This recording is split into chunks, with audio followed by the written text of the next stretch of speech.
Hello and welcome to another Commander deck flip through. So we're up to 2013. Yeah, 2013. I nearly said 2023. Yes, this deck, or these decks came out in 2013, so 10 years ago roughly from when this video is being shot. Yeah, November the 1st actually, so yeah.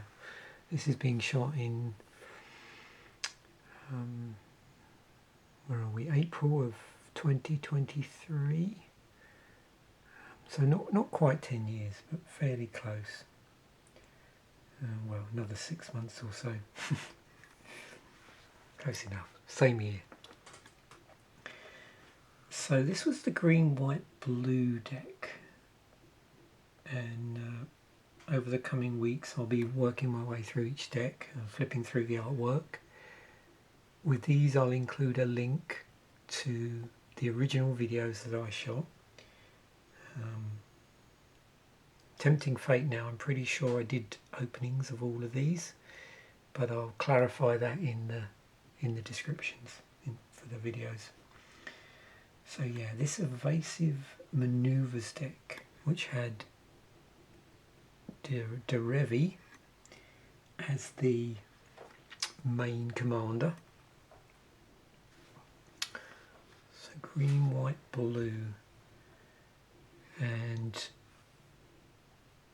as contrast, I suppose, you know, the original Commander series from 2011, which was wedge shaped for the mana.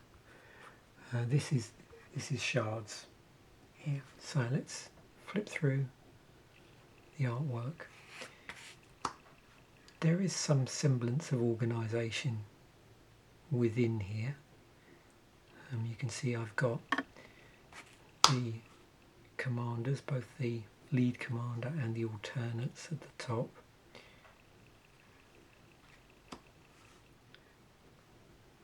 And then we move through the rares. I'm going to try and keep my eyes open again for any other legendaries here,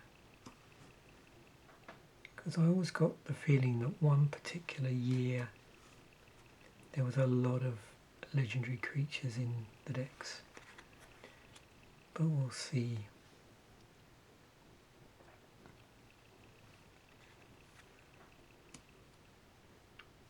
Oh, there's our first one that isn't part of those initial collection of 3,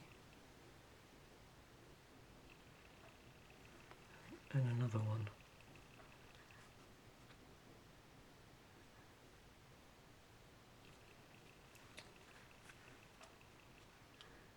And we're doing this video as well, sleeves on.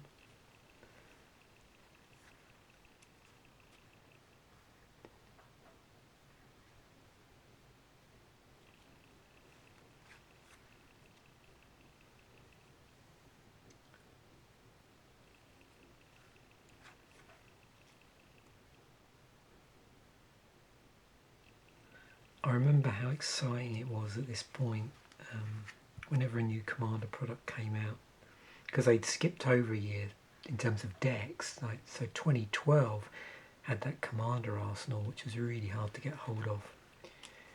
But 2013 was the next year that they released a set of decks, and then they went over to yearly after that, or kept it within the yearly release, up to the point where we got the Year of Commander. But yeah, it was always exciting because you got a nice selection of reprints and then new cards that were legal in Eternal formats, and that was a problem in terms of often obtaining the decks. And I think it was really, this was the point at which I actually started buying a lot more product online, just to be, well, particularly for the Commander product, just to be reassured that I would actually get all 5 decks.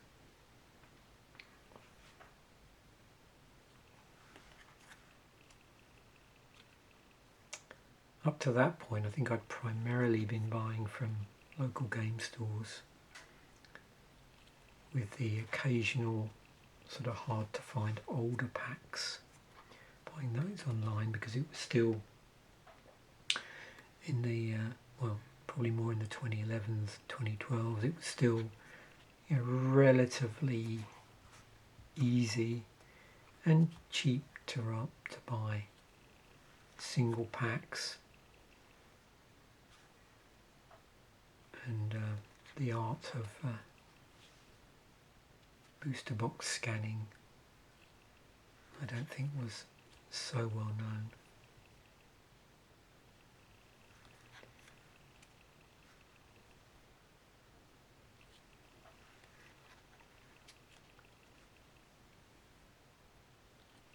Of course, all the older cards that may well have been in older frames are represented in modern frames. I'm trying to remember the point at which acidic slime was introduced. Whether it was as a result of a Commander product or whether it was printed in a regular set, I just can't remember. And of course, with Commander decks, through the ages, Sol Rings for everybody.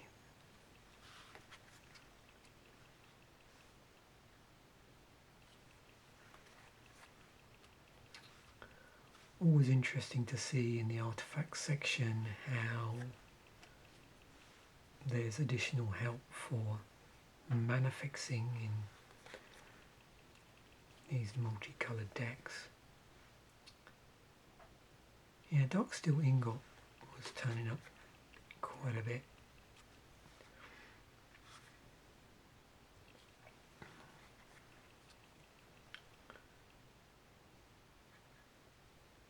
And as I think everybody has grasped by now, me being a big fan of artifacts, it was always nice when they had new artifacts that were printed in the deck or the decks. Looks like we've got a cycle of curses here.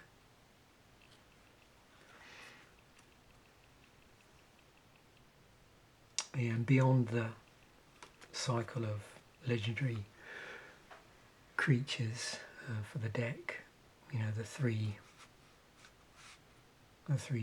commanders, then there was often a number of other cycles specifically for the decks.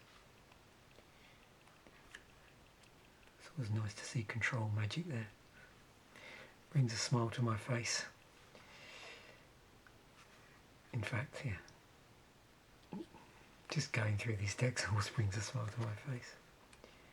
Ah, Crows and Grip. And Restore.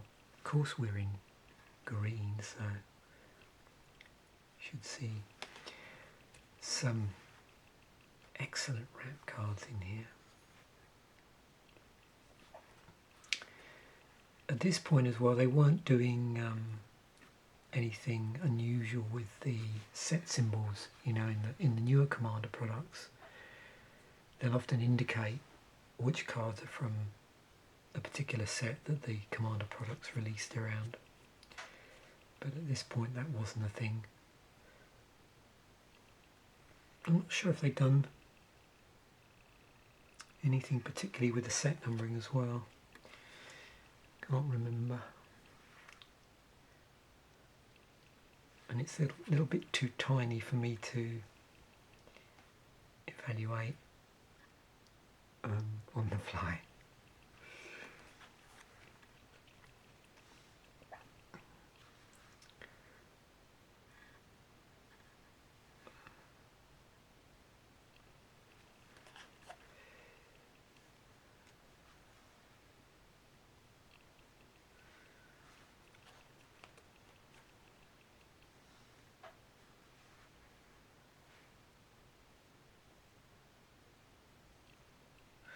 I suppose it serves me right for being too stingy to invest in, what are they called, multifocals.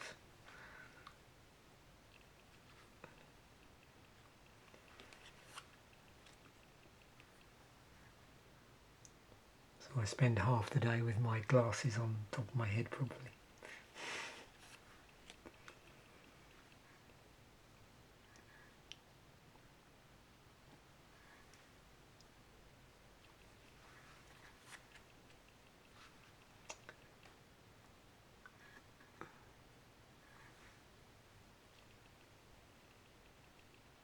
That's lovely. Yeah, storage lands, of course.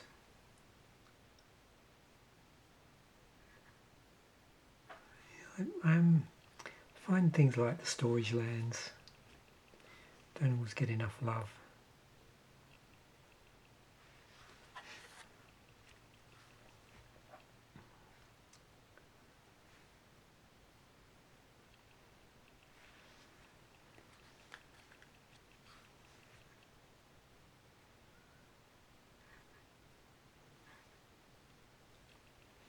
And what pre-con would be complete without either the gates or the original Ravnica lands. Also nice to see, because these were shards, the inclusion of panoramas.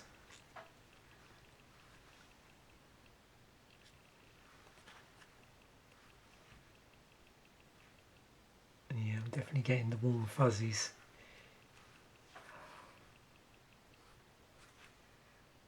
All these nice twists as well with lands, that because of, yeah, could make them specific to the format with references to the commander's colour identity.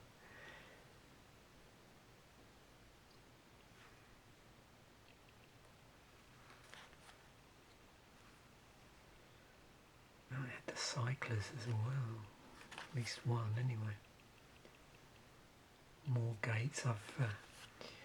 Yeah, the order in these isn't always quite so straightforward. At the very least, I try and endeavour to keep the rarities together.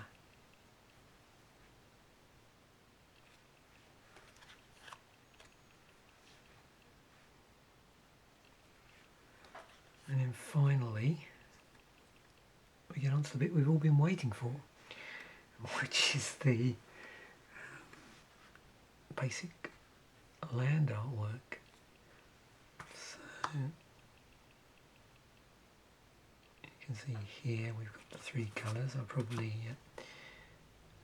not particularly group these together,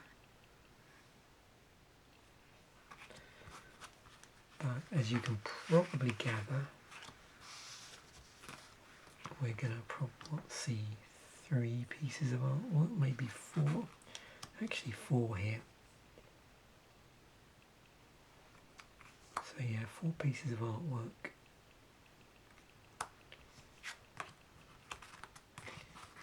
Moving on to planes. Nice artwork here.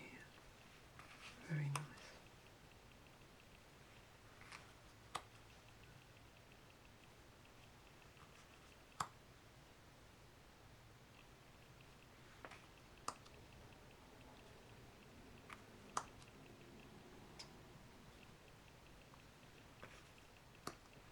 That's now the fourth piece of artwork.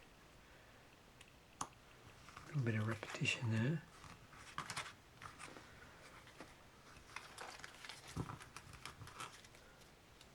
Something that was both, for each colour there, that was 7 basic lands in each.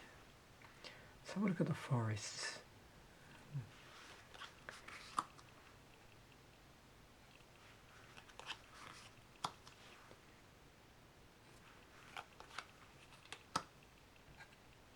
So that's our 4 pieces of artwork, and then these are repeats. So in green, it's just 6 basic lands in total. But we have a lot of fixing going on in this deck. So thanks once again for watching. Bye for now, and I will catch you in the next video.